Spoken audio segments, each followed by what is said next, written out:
involves change, this is still a problem. The problem didn't disappear.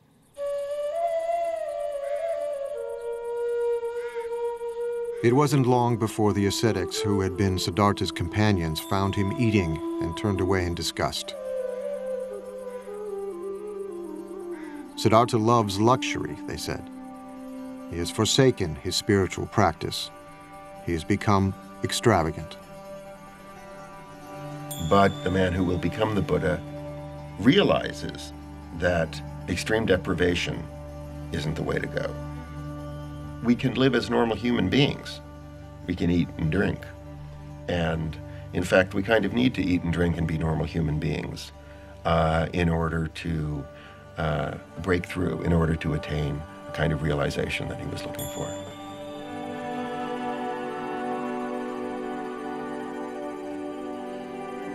Siddhartha had put his faith in 2 gurus. They hadn't helped him. He'd punished his mind and body. That had almost killed him. Now, he knew what he must do. To find the answer to his questions, he would look within and trust himself.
Bodh Gaya is a small town in northeastern India.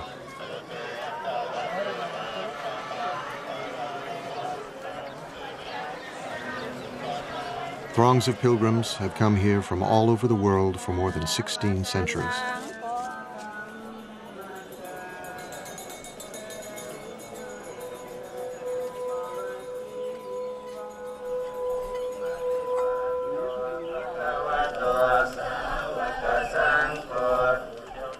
For Buddhists, there are hundreds of holy places, but none more sacred than this one. Bodh Gaya is the sacred point from which the Buddhist faith radiates.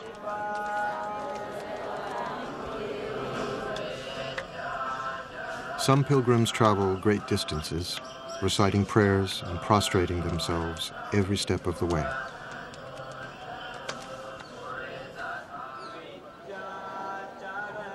It is their Mecca and Jerusalem.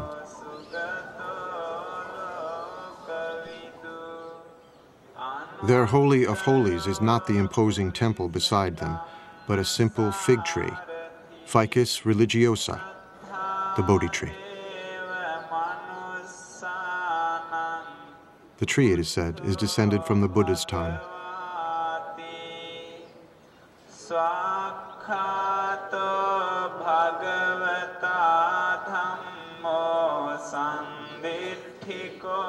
Every pilgrim knows the story of how Siddhartha, after accepting the rice milk from the young girl, put aside the rags he was wearing, bathed himself in a nearby river, and strengthened, sat down in the shade of the Bodhi tree and began to meditate.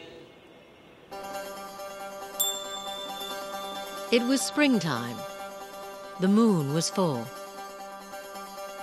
Before the sun would rise, Siddhartha's long search would be over.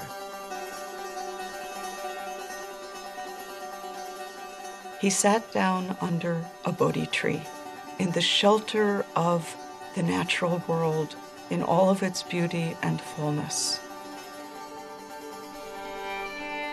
And he said, "I will not move from this place until I have solved my problem." Let my skin and sinews and bones dry up, together with all the flesh and blood of my body, he said. I welcome it. But I will not move from this spot until I have attained the supreme and final wisdom.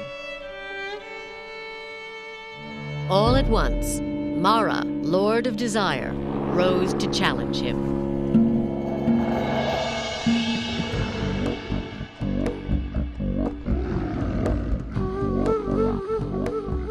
With an army of demons, he attacked.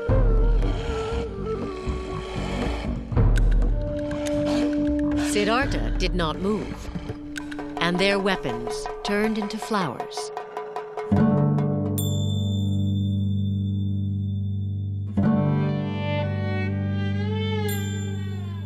Mara is the ruler of this realm of desire, this world that we all live in. And what he's afraid Siddhartha is going to do when he attains enlightenment and becomes the Buddha is conquer that world. That is, he's going to do away with desire. He's going to wreck the whole game. Mara did not give up. He sent his 3 daughters to seduce him.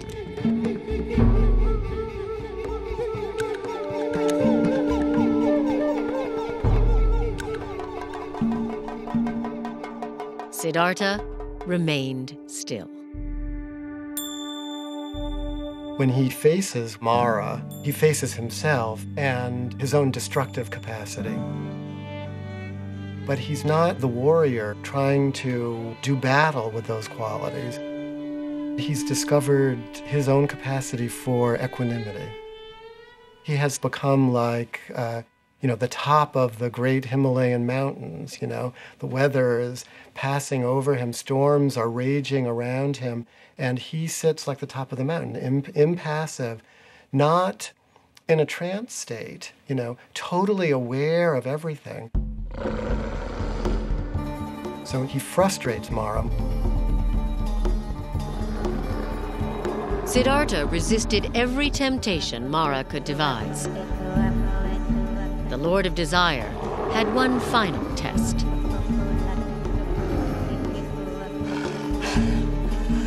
He demanded to know who would testify that Siddhartha was worthy of attaining ultimate wisdom, and his demon army rose up to support him.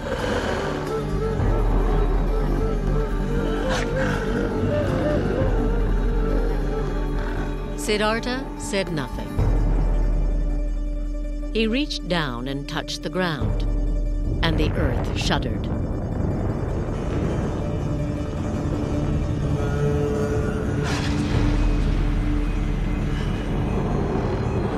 Mara's demons fled.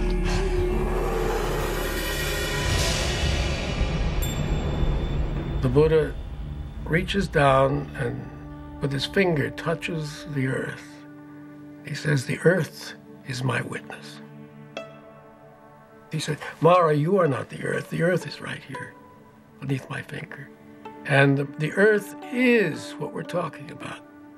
Accepting the earth, not owning the earth, not possessing the earth, but the earth just as it is, abused and exploited and despised and rejected and plowed and mined and shat on and everything else, it's still the earth, and we owe everything to it.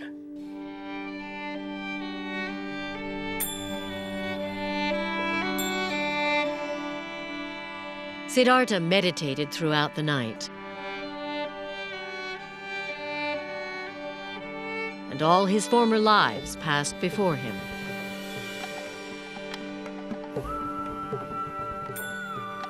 He remembers all his previous lives, infinite numbers of previous lives. Female and male and every other race and every other being in the vast ocean of life forms. And he remembered that all viscerally, so that means his awareness expanded to be all, so that all the moments of the past were completely present to him. He gains the power to see the process of birth, death, and rebirth that all creatures go through. He's given this sort of cosmic vision of the workings of the entire universe.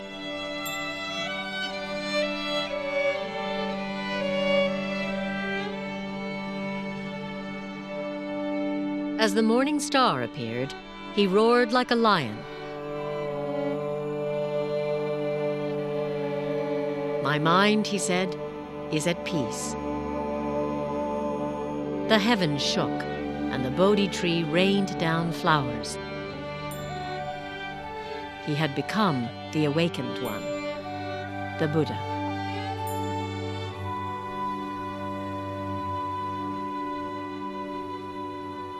Something new opens up for him, which he calls nirvana, or which he calls awakening.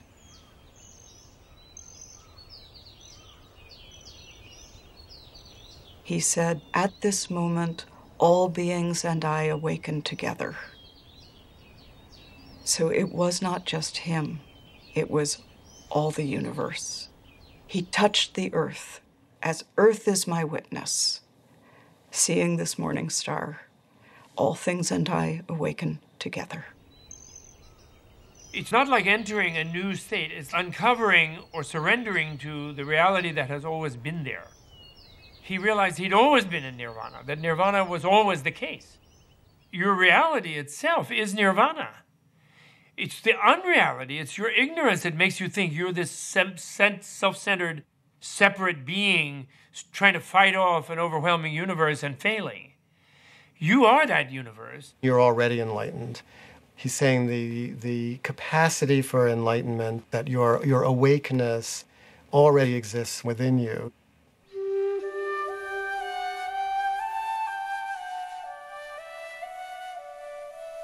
Nirvana is this moment seen directly. There is nowhere else than here. The only gate is now. The only doorway is your own body and mind. There's nowhere to go. There's nothing else to be. There's no destination. It's not something to aim for in the afterlife. It's simply the quality of this moment. Just this room where we are. Pay attention to that. Pay attention to who's there. Pay attention to what isn't known there. Pay attention to what is known there. Pay attention to what everyone is thinking and feeling, what you're doing there, and pay attention. Pay attention.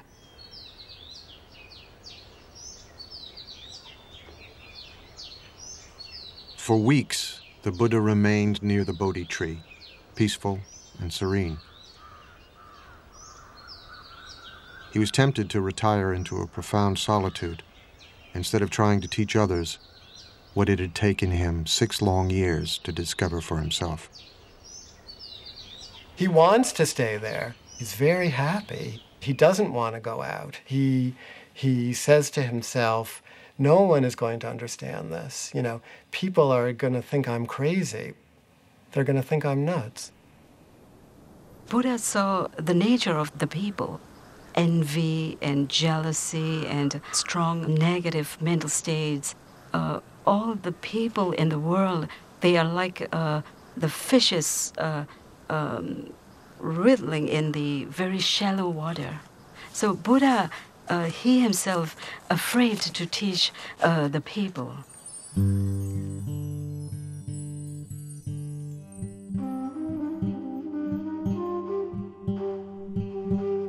The myth is that a god comes to the Buddha.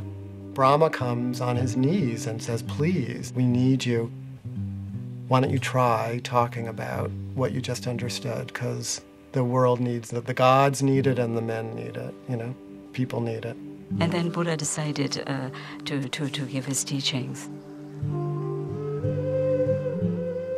Because of the great compassion, it's not an ordinary compassion.